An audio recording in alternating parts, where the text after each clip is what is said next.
지난주 말씀하고 묶어서 다뤄야 되는 본문인데 시간 관계로 부득이 두 차례 나눠서 말씀을 드리게 되었습니다.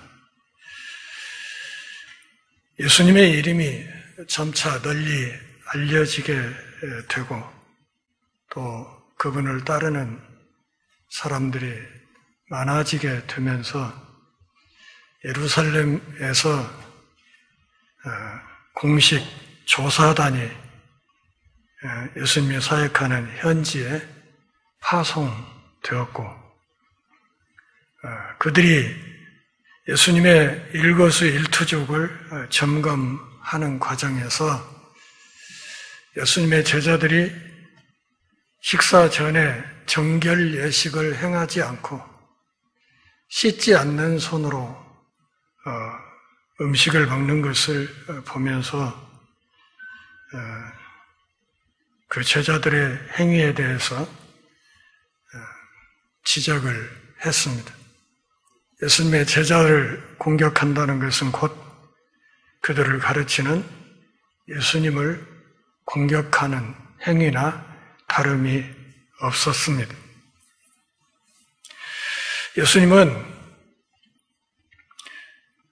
예수님과 그 제자들을 공격하는 바리새인들을 일컬어 속이 북 썩은 사과 같다 이런 식으로 이야기를 하셨습니다. 어떤 사과를 보면 겉은 멀쩡한데 깎다 보면 속으로 갈수록 푹 썩어 있는 그런 과일들이 간혹 있습니다. 그리고 그런 사과는 먹을 수가 없지요. 겉은 멀쩡한데 속은 푹 썩어 있는 사과 같은 당시의 종교 지도자들을 예수님이 호되게 책망하는 내용이 지난주와 이번 주에 우리가 다루는 이 말씀입니다. 요 3층 로비에 나가다 보면 이쪽 유아실 벽면 쪽에 걸려있는 연보라색 그 아스타국화 이슬 사진이 하나 있습니다. 몇 해 전 가을날에 정읍에 있는 구절초 공원에 가서 거기 아스타국화를 이렇게 많이 심어놓은 화원에 들어가서 거기에 엎어져서 이슬 사진을 찍고 있었습니다. 물론 좀 유명한 관광지다 하면 여러분들도 잘 아시다시피 수많은 사진 동호회 사람들이 이렇게 무리지어서 몰려오는 것을 자주 보셨을 것입니다.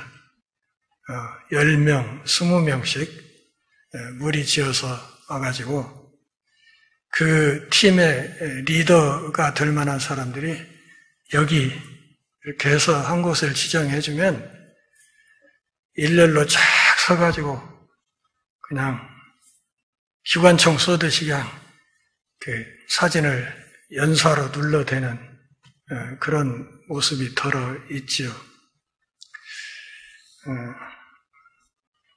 사실 사진을 그렇게 찍으면 안 되는 것이거든요. 저는 주로 혼자 다니면서 사진을 찍는 체질인데, 그래서 그런 무리 중에 어떤 사람 한 서너 명이 아스타국화를 엎드려서 찍고 있는 그 옆에 와가지고 이렇게 두런두런 하는 소리가 들리더라고요. 근데 그 중에 또 선생님이 하나 있어가지고 그 나머지 사람들에게 이건 이렇게 하고 저건 저렇게 하고 한참 이렇게 사진에 대해서 훈수를 두는데 저한테도 들으라고 하는 소리처럼 들렸어요. 소리가 어찌나 큰지 듣기 싫어도 그 소리가 들려오는데 이게 완전히 엉터리로 가르치는 거라.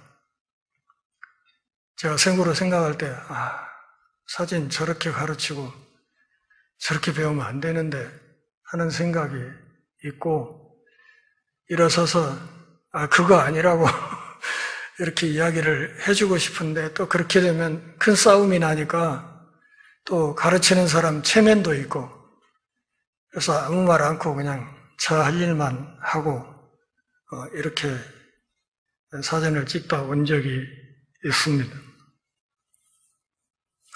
신앙 생활에 있어서도 이렇게 개똥 운수를 두는 사람들이 꽤 많습니다. 목사들 중에도 그런 사람들이 상당히 많습니다. 그리고 그렇게 썩은 사과 같은 그런 이야기를 듣고 하나님의 자녀들이 어떻게 제대로 성장해 갈까 걱정이 되는 그런 경우도 상당히 많습니다. 오늘 본문에서 예수님은 맹인이 맹인을 인도하면 둘 다 구덩이에 빠진다. 이렇게 탄식을 하셨습니다. 제가 맹인이 아니기를 바라고 또 여러분들이 맹인이 아니었으면 좋겠다 하는 생각을 갖고 이 말씀을 들여다보도록 하겠습니다. 12절 같이 보실까요? 이에 제자들이 나와 이르되 바리새인들이 이 말씀을 듣고 걸림이 된 줄을 아시나이까. 여기 걸림이 되다 하는 이 말은 여러분들이 종종 들었던 헬라어 스칸달론이라는 말입니다. 그리고 이 스칸달론이라는 헬라어가 영어로 넘어가서 스캔들이란 말이 됐습니다. 그러니까 이 걸림이 되었다 하는 이 말은 그들에게 불평거리가 되었다.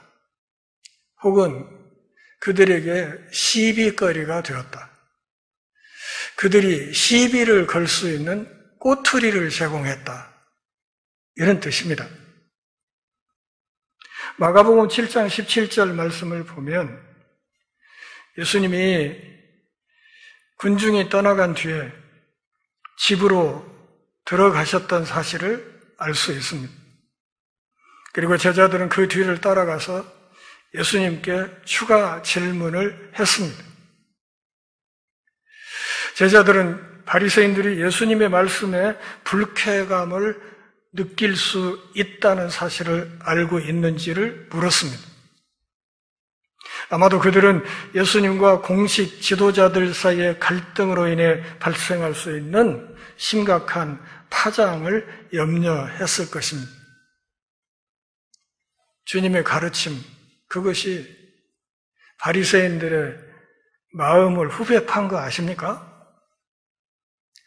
주님의 말씀으로 그들이 마음에 상처를 입은 거 알고 계십니까? 이 일이 앞으로 어떻게 전개될지 혹시 아십니까? 걱정스럽게 예수님께 이야기를 했습니다. 거기에 예수님이 대답을 하십니다.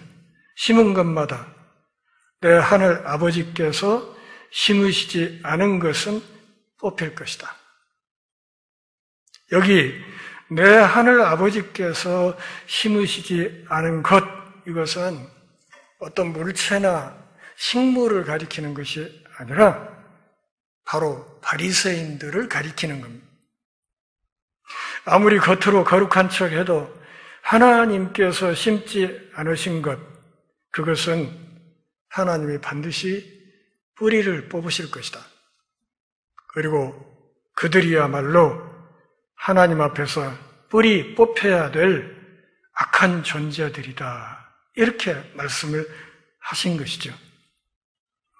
마태복음 3장 10절과 누가복음 13장 7절 말씀을 보면 열매 맺지 못하는 나무를 농부가 어떻게 다루는가에 관한 그런 비유가 나와 있습니다. 눈먼 지도자가 바리새인들을 가리키는 것처럼 내 하늘 아버지께서 심지 아니한 모든 식물도 그들이 전통이 아니라 바로 이 종교 지도자들을 가리킨다는 사실을 알아야 합니다. 구약에서도 특정 식물은 하나님의 백성의 밖에 있었다는 사실이 곳곳에서 드러납니다. 이사야서 60장 21절 그리고 61장 3절 말씀을 보면 하나님께서 심으시는 나무가 있다 하는 사실을 선지자의 입을 통해서 이야기하고 있습니다. 14절 같이 읽습니다. 그냥 두라. 그들은 맹인이 되어 맹인을 인도하는 자로다.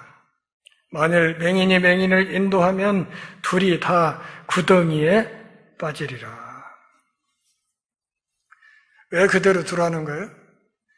하나님이 심지 않은 것은 반드시 뽑혀서 없어질 것이기 때문에 그냥 내비둬 이런 얘기죠. 냅둬. 신경 쓰지 말고 냅둬. 그러면 왜 그런가? 지금 맹인이 맹인을 인도하고 있다. 안 못 보는 자가 또 다른 안 못 보는 자들을 이끌고 있다. 결국은 인도하는 자나 따르는 자나 모두 다 구덩이에 빠질 것이기 때문에 그냥 가만 놔둬라. 이렇게 주님이 말씀을 하신 것입니다. 마태복음 23장 16절과 로마서 2장 19절에서도 같은 내용을 이야기하고 있습니다. 예수님은 바리새인들과 그들을 따르는 사람들을 일컬어서 안 못 보는 사람, 맹인이라고 했습니다. 그들은 하나님의 뜻을 알지 못하는 사람이라고 말씀하셨습니다. 요한복음 9장 40절, 41절 말씀을 보면 예수님의 말씀을 얼추 알아들은 바리새인들이 질문합니다. 맹인이라고? 우리도 맹인인가? 이렇게 물으니까 예수님이 그래, 너희들이 맹인이야. 이렇게 대답하시는 말씀이 있지요. 바리새인들은 경건한 삶의 필수적인 것을 무시하고 인간의 하찮은 행위만을 강조함으로써 자기들뿐만 아니라 사람들을 잘못된 길로 이끌어 갔습니다. 그들을 일컬어서 예수님이 복음서의 또 다른 곳에서는 뭐라고 말씀하셨어요? 너희들이 천국 문턱에 걸터 앉아가지고 너희들도 안 들어가고 들어가려는 사람들도 막고 있다. 이렇게까지 말씀하신 적이 있습니다. 따라서 그들은 스스로가 맹인이라는 사실을 명확하게 드러내고 있었던 것이죠. 그래서 14절 앞부분에서 예수님은 그냥 두라 하는 이 말은 그냥 내버려 두라 이런 말이에요. 아페테 아우투스 그냥 내버려 두어라. 냅두어 그런 얘기. 내비두어. 그들이 원하는 대로 하도록 내버려 두고 더 이상 신경 쓰지 말라는 뜻입니다. 진정한 제자는 유선자들과는 아무 관련이 없어야 하기 때문입니다. 잠시 뭘 잘 몰라서 실수했다가 나중에 정신을 차리는 연약한 신앙인과 바리새인과 같은 교만한 유선자를 구별하는 것이 중요합니다. 신앙인인데 아직 제대로 배운 게 없어서 뭘 몰라서 잠깐 실수하는 사람, 바리새인들처럼 아무것도 모르면서 다 아는 것처럼 하면서 눈먼 주제에 또 다른 맹인들을 구덩이로 몰고 가는 이런 사람들은 구별돼야 된다. 그럼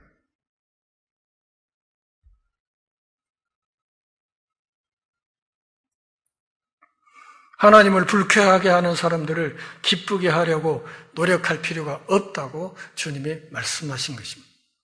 그것이 내버려 두라 하는 이 말의 본 뜻입니다. 여기 구덩이라는 말은 도랑이라는 뜻인데요.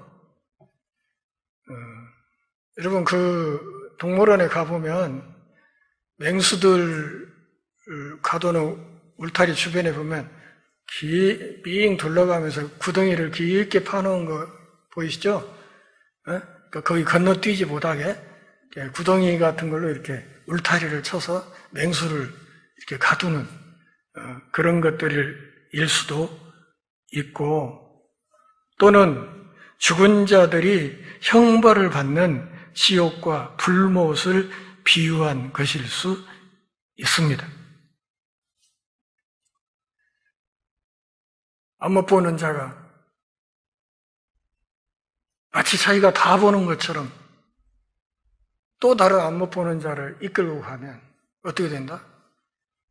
둘 다 구덩이에 빠진다. 다시 말하면 인도하는 자와 추종자,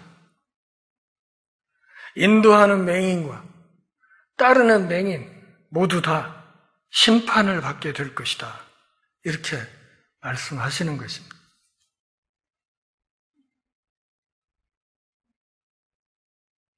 교회 잘 선택하셔야 된다고요.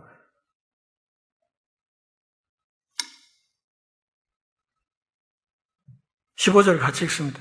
베드로가 대답하여 이르되 이 비유를 우리에게 설명하여 주십시오.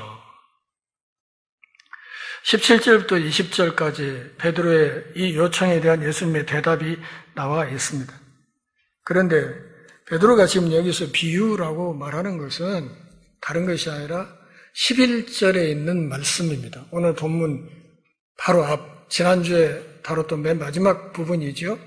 입으로 들어가는 것이 사람을 더럽게 하는 것이 아니라 입에서 나오는 그것이 사람을 더럽게 하는 것이다 하는 예수님의 이 말씀을 베드로는 직설법으로 이해하지 않고 이게 어떤 비유다 이렇게 이해했다는 거죠.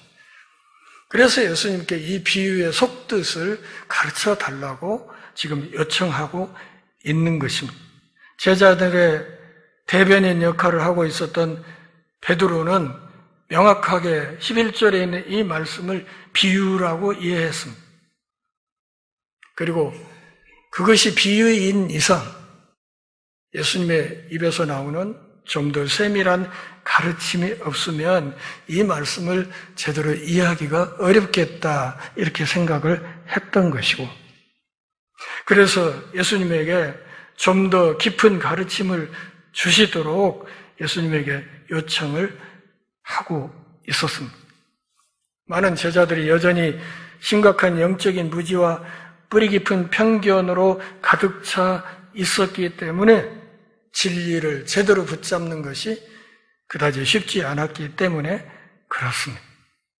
그러자 16절에서 예수님이 뭐라고 말씀하십니까?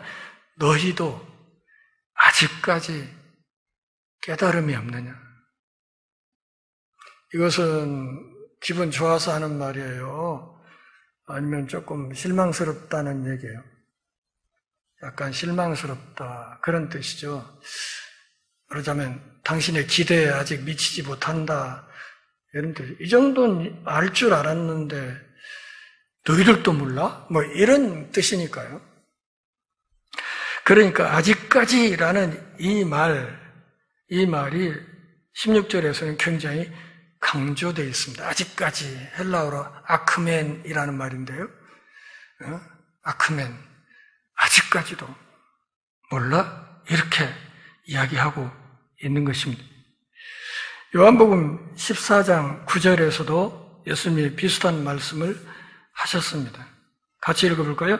예수께서 이르시되 빌립아, 내가 이렇게 오래 너희와 함께 있으되 너희가 나를 알지 못하느냐? 나를 본 자는 아버지를 보았거늘 어찌하여 아버지를 보이라 하느냐? 서운해, 섭섭하다야 이런 뜻이죠. 빌립이 얘기했죠. 아들 하나님은 그 정도면 많이 봤으니까 이제 아버지 하나님을 좀 보여주십시오. 이렇게 얘기를 하니까 예수님이 지금 이 말씀을 하신 거예요. 그 정도 나하고 오래 있었으면 아버지를 충분히 보았을 텐데 뭘 더 보여달라고? 야, 이 사람아. 오랫동안 예수님과 동행했던 사람들은 예수님을 이해해야 마땅합니다. 그리고 예수님의 가르침을 충분히 알아들어야 맞는 것입니다.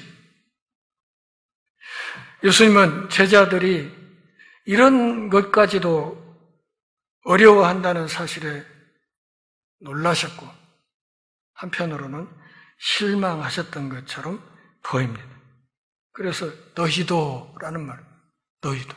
무리들은 그렇다 치고 온 세상에 내 제자인 너희들도 그걸 모른단 말이야? 이런 얘기죠.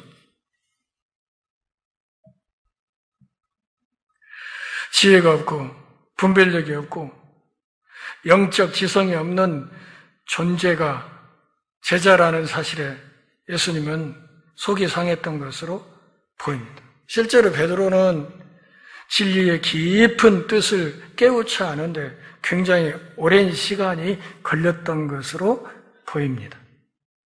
우리가 수요일에 다루었던 사도행전 10장 15절에서도 그렇죠. 가이사랴에 있는 고넬료 집안에 복음을 전할 사람으로 하나님이 부르시는데 계속 버티잖아요. 잡아먹으라. 아니요. 제가 어려서부터 손도 댄 적이 없습니다. 버텨. 하나님은 베드로를 이방인과 유대인의 벽을 허물어서 이방인 고넬료 집으로 보내서 그에게 복음을 전하도록 그를 도구로 쓰고 싶어 하시는데 베드로는 하나님의 인도에 순순히 따라가지 않고 저항합니다. 아니요. 제가 어려서부터 이 부정한 짐승들 손도 대지 않았습니다. 저 어떻게 이걸 잡아먹어요? 하나님이 깨끗하게 하신 것 속되다 가면 안 된다.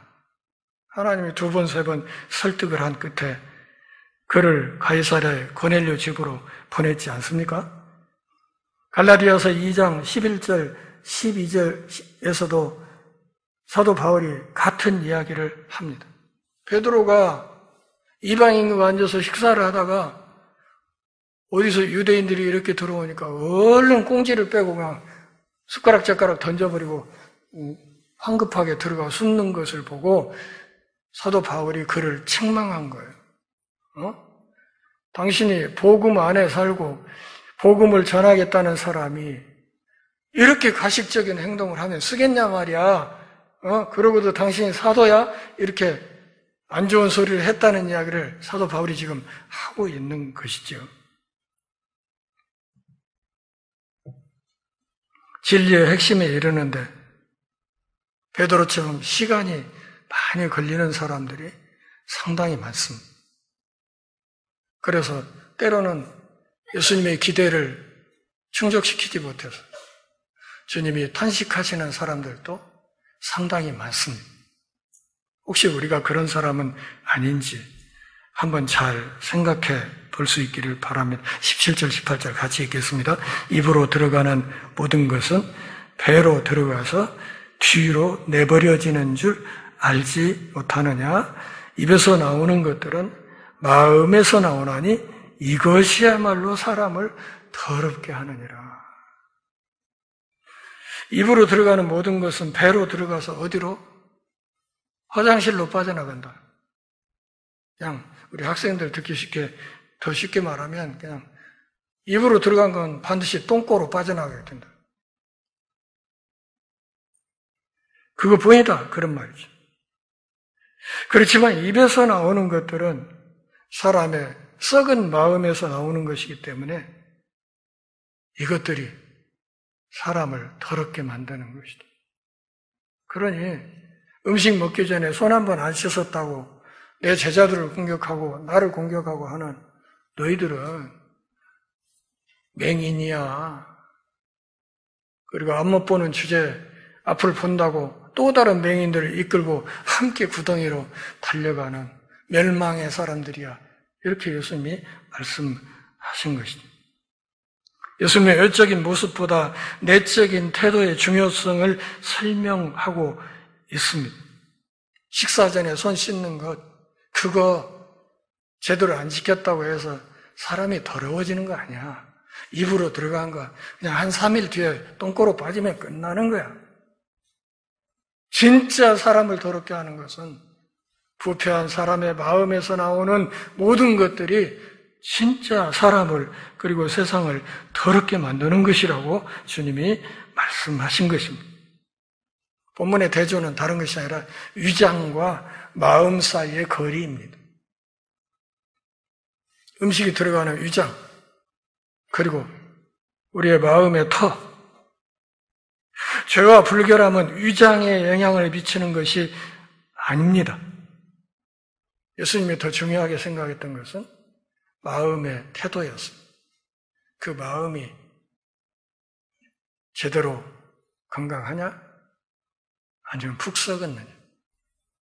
겉은 멀쩡한데 속은 푹 썩은 사과처럼 푹 썩은 마음들이 있다는 거예요. 그건 먹을 수가 없는 것이다, 그런 말. 마음의 태도가 황시 중요하다고 말씀하고 있습니다. 마태복음 12장 33절부터 35절까지 나무와 열매에 관해서 이야기를 했습니다. 나무가 좋으면 열매도 좋게 나오는 것이다. 마찬가지로 마음이 건강하면 건강한 삶의 열매가 나오는 것이다. 그러니까 삶의 열매를 보면 그 나무가 얼마나 건강한지를 알 수 있다. 입에서 나오는 말을 보면 그 사람의 마음이 어떠한지를 알 수 있다는 것이죠.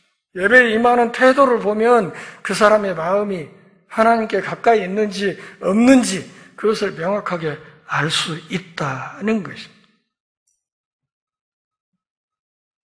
마음의 태도는 궁극적으로 생활 방식에 반영된다는 사실을 마태복음 12장에서 말하고 있는 것입니다. 마음이 어떠하냐에 따라서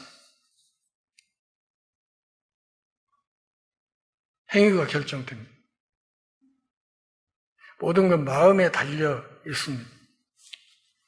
지금 여러분들 주일 예배에 이렇게 나와서 예배한다고 앉아 있는데 아마 개인적으로는 어떤 분들은 오늘 이 자리에 나오지 못할 상황이 꽤 있었던 분들도 있었을 거예요.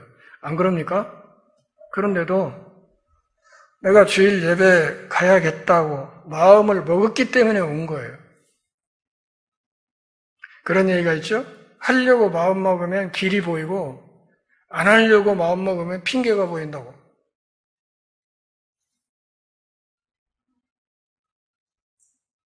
잘 참석해야겠다. 마음을 먹으면 그렇게 할 수 있는 길을 찾습니다. 오늘 친척이 결혼식이 있다. 저 같으면 주일날 잡히면 토요일이나 금요일쯤 미리 축하할 일 다 끝내고 이 자리에 나타납니다. 왜? 제가 이 자리에 있어야 예배를 끌고 갈 수 있기 때문에 그렇습니다. 그리고 내가 목사인 줄 알면서도 주일날 날짜를 딱 잡았다는 것은 그 사람이 기본적으로 나를 무시한 거잖아요.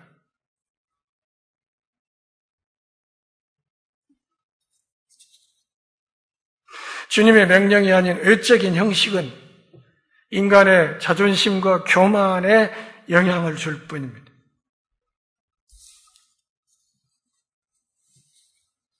그래서 골로새서 2장 20절부터 23절까지 말씀을 보면 다 인간적으로 만들어 놓은 잡다한 규칙들이 많아요. 만지지 말아라, 맛보지 말아라. 하지 말라는 게 많아. 하지 말라. 그러니까 사람이 겉모양을 다루는 것들에 대해서는 이러저러한 말이 많아. 근데 보이지 않는 마음에 관해서는 별 관심이 없다 이거죠. 이런 것들은 육체의 모양을 낼 뿐이고 그저 인간의 전통을 따르는 것에 지나지 않습니다.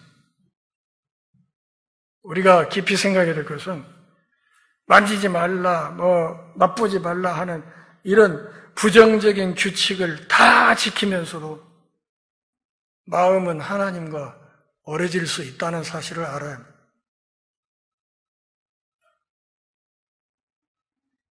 술 안 마시고 담배 안 피우고 어쩌고저쩌고 다 해도 그러면서도 마음이 하나님께 없는 그런 일이 얼마든지 가능하다. 이게 무서운 것입니다. 선지자를 통해 하나님의 탄식이었던 거예요. 이 백성이 입술로는 나를 경배하지만 그 마음은 나한테서 멀다.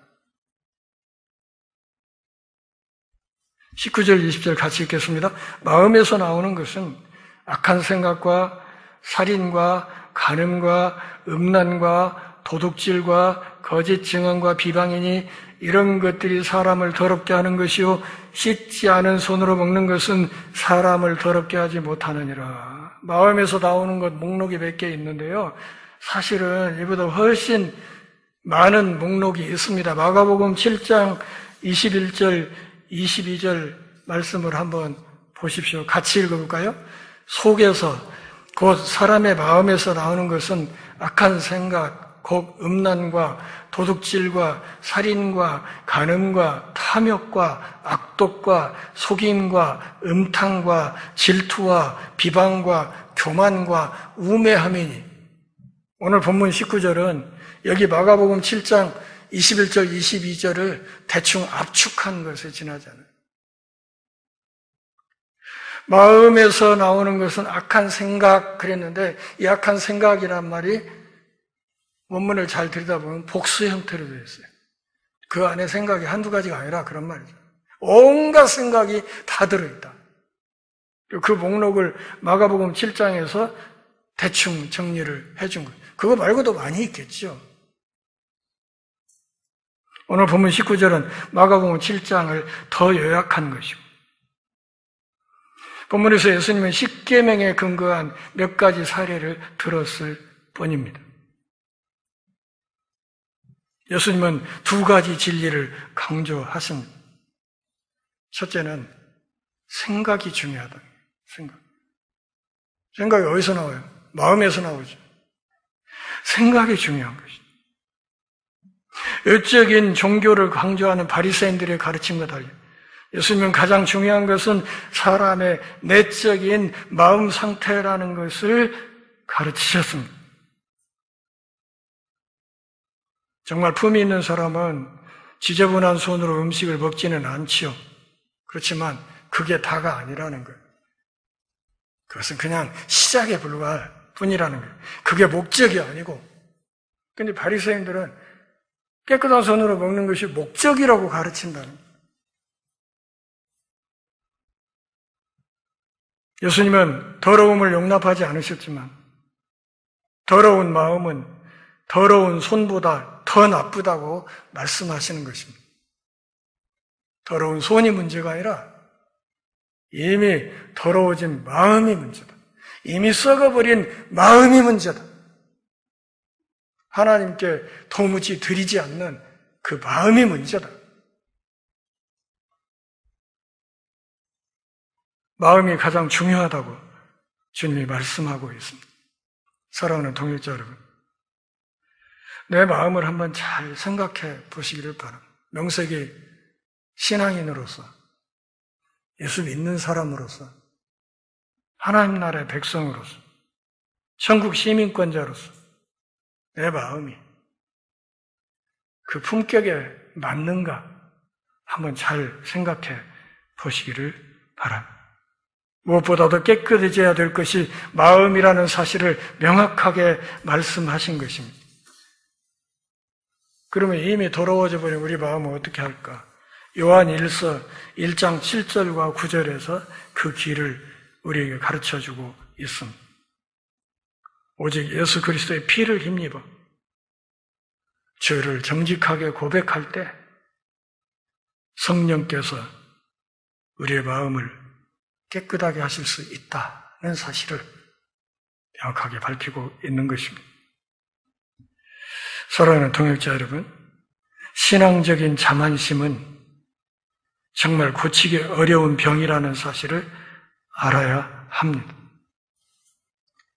그리고 신앙적인 자만심과 교만을 아무리 감추려고 겉으로 쇼를 해도 우리의 마음을 살피는 하나님의 눈을 피해 가기는 어렵다는 사실을 알아야 됩니다. 오늘 본문에서 예수님이 강조하는 것은 율법의 규칙보다 사람에 대한 사랑이 중요한 것이다. 이웃에 대한 비판을 하기에 앞서서 먼저 자기 마음을 살펴보는 것이 중요하다고 말씀합니다. 인간의 전통보다 하나님의 계명이 더 중요하다고 말씀합니다. 이거 순서를 바꾸면 그 맹인이 되는 것이다. 그리고 눈먼 인도자를 따라가면 함께 구덩이에 빠진다. 함께 멸망의 길을 가게 되는 것이다. 그렇게 말씀합니다. 이사야 선지자의 말씀, 오늘 이 말씀을 다루면서 우리 마음판에 다시 새겨야 될 것이라고 생각합니다. 입술로는 나를 경배하나 마음은 내게서 떠나 있다. 그들은 나를 헛되이 예배한다. 무슨 말인가? 우리의 예배, 우리의 마음이 따라주지 않으면 그 예배는 헛것이다. 그런 말입니다. 영적인 리더를 잘 선택하는 것 정말 중요합니다. 그것은 삶과 죽음을 가르는 치명적인 일이라는 것을 알아야 됩니다. 소경된 인도자를 따라가면 둘 다 불못으로 빠져들게 된다. 둘 다 심판받고 멸망당하게 된다 하는 사실을 알아야 됩니다. 그러므로 우리의 마음을 온전히 하나님께 드리고 아주 작은 일에서부터 끊임없이 성령님의 인도를 받아서 하나님과 동행하는 삶을 더 열심히 꾸려가야 할 것입니다. 그것이 우리가 멸망당하지 않고 영원한 생명에 이르는 길이라는 사실을 기억하고 다른 무엇보다도 우리 마음을 정결케 하는 일에 최선을 다하는 성도들이 다 될 수 있기를 바랍니다. 기도하겠습니다. 하나님 아버지, 오늘도 우리가 모여 경배하며 주의 말씀 안에서 우리 신앙의 옷깃을 새로 여미는 기회 주셔서 고맙습니다. 보이지 않는 우리의 마음, 사람들이 보지 못한다 해서 함부로 교만하게 행했던 죄 용서해 주시고 무엇보다도 우리의 마음을 정결하게 하나님께 올려드리는 신실한 하늘 백성들이 다 되게 하옵소서. 성령 하나님과 흔들림 없이 동행하게 하옵소서. 예수님의 이름으로 기도합니다. 아멘.